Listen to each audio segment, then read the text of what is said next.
Olá, quarto ano! Vamos dar início ao nosso conteúdo de geografia, tá? Do segundo bimestre. Vamos falar sobre paisagens rurais. Então vamos lá, paisagens rurais. Então temos aí, tá? Uma obra de arte da Lúcia Butini e quero que vocês respondam os primeiros passos lá para a tia Cris. O que está sendo retratado na obra? Quais atividades estão sendo realizadas pelas pessoas retratadas nessa obra? E vocês já visitaram algum lugar que apresenta uma paisagem semelhante a essa? Então vamos lá. O que está sendo retratado na obra, pessoal? Essa é uma paisagem de campo. Lúcia é uma pintora que gosta de retratar paisagens rurais.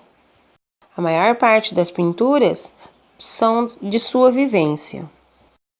Nessa paisagem de Lúcia, ela está retratando pessoas, tá? Na paisagem de campo, pessoas fazendo a colheita do milho, pessoas fazendo colheita de frutas e café, pessoas pescando, pessoas cuidando do gado, transportando o alimento com uma carroça, pessoas pendurando roupa no varal, a professora brincando com as crianças ao lado da escola.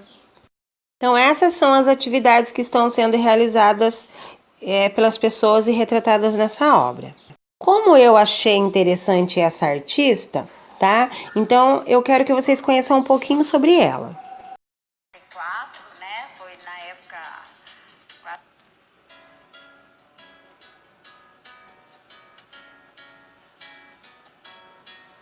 A Lúcia é todo delicado, é uma artista extremamente sensível, muita poesia, inspirada no contexto de uma infância no estado de Minas Gerais. Eu nasci em 44, né? Foi na época quase da guerra, da Segunda Guerra Mundial.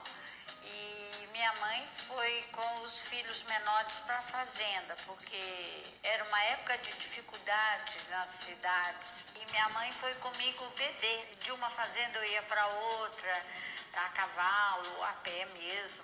Eu nadava no rio, andava pendurada em carro de boi, lá com as crianças da roça, né? Os vaqueiros todos cortavam cana para mim, cortavam um pedaço de rapadura.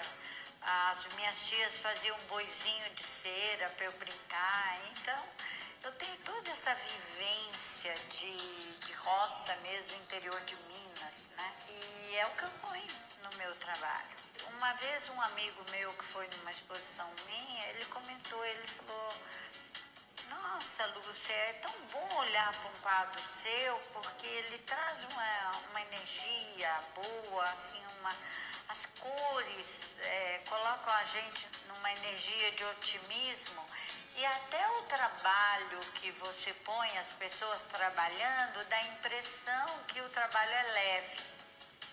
E não é, o trabalho de roça é um trabalho pesadíssimo. Mas nos meus quadros parece que é tudo muito leve, né? E eu tenho uma outra influência para os personagens, figuras humanas que eu ponho. Meu tio era maestro da Orquestra Sinfônica de Buenos Aires. Em vez de carta, ele mandava uns cartões. E nesses cartões tinha umas bonequinhas desenhadas, aquelas bonequinhas antigas. Eu era criança muito pequena, eu lembrava daqueles cartões que chegavam do meu tio, né? Eu era encantada com aquelas menininhos, menininhas desenhados nos cartões. Até hoje essas figuras influenciam os personagens que eu ponho no quadro. Como eu sou autodidata, eu criei a minha técnica. Como eu criei a minha técnica, acabei dominando a técnica do óleo. Eu gosto do cheiro do óleo, eu gosto da textura. Eu trabalho com o óleo bem diluído, camada sobre camada. Eu digo que eu pinto o quadro várias vezes, o mesmo quadro. Eu desenho na tela com a tinta já. O quadro é uma surpresa para mim também. Ele começa a se criar quando eu começo a trabalhar. Eu não sei antes o que eu vou fazer. E às vezes eu pinto vários quadros ao mesmo tempo, que eu trabalho conforme eu quero o óleo mais fresco ou mais seco, para conseguir os efeitos que são efeitos que eu descobri por acaso, fazendo. Autodidatismo quer dizer que o pintor inventa a sua técnica, inventa o seu jeito e consegue contornar as dificuldades. E a Lúcia mostrou uma evolução incrível. Até hoje, ela cada vez está se superando ela mesma, que eu acho assim fantástico.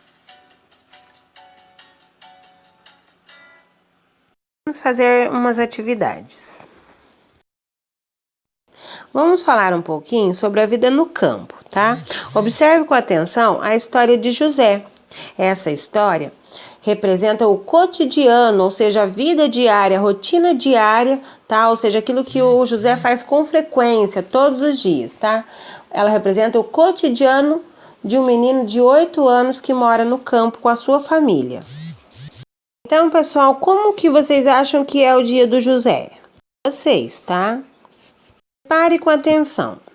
O José acorda cedo, toma café da manhã com a família, vai para a escola sozinho a pé, estuda, almoça com a família e depois escova os dentes e vai fazer a lição de casa. Quando termina, vai brincar com os amigos. Estão acompanhando? Depois ele ajuda a mamãe a pegar a lenha e dar milho para as galinhas. Logo depois do jantar, ele vai dormir. Então, esse é o dia do José. Vocês têm que escrever aí no jogo rápido como é o dia do José, como a tia Cris falou, tá? Vocês observaram com atenção, vão saber certinho como foi o dia do José e como é, né, diariamente. Letrinha B. Observando o dia do José, você percebe alguma semelhança com o seu dia a dia? E você nota alguma diferença no dia a dia do José e o seu? Escreva aí para a tia Cris uma semelhança e uma diferença. Se você mora na cidade e o José mora no campo, é claro que vai ter semelhanças e diferenças. Hora da leitura, pessoal. Então, vocês vão fazer uma viagem para o campo, tá? Vocês vão ler o texto com muita atenção e vão responder as questões lá abaixo para a tia Cris. Depois, no caderno, vocês vão descrever a paisagem do lugar onde vocês moram, tá? E depois responder quais são as semelhanças e as diferenças que você observou em relação à paisagem descrita no texto, tá? Vocês podem falar sobre o lugar onde vocês vivem, tá? Produzir um texto cheio de detalhes para a tia Cris, tá? Igual esse texto, observem que ele é cheio de detalhes. A número 4, vocês podem responder aqui na apostila mesmo, tá bom? Por hoje é só, pessoal. Espero que vocês tenham curtido o vídeo sobre a Lúcia e sobre as suas obras de arte, tá? Próxima aula, a gente vai trabalhar paisagens no campo e as atividades econômicas desenvolvidas no campo. Um beijo bem grande no coração de vocês.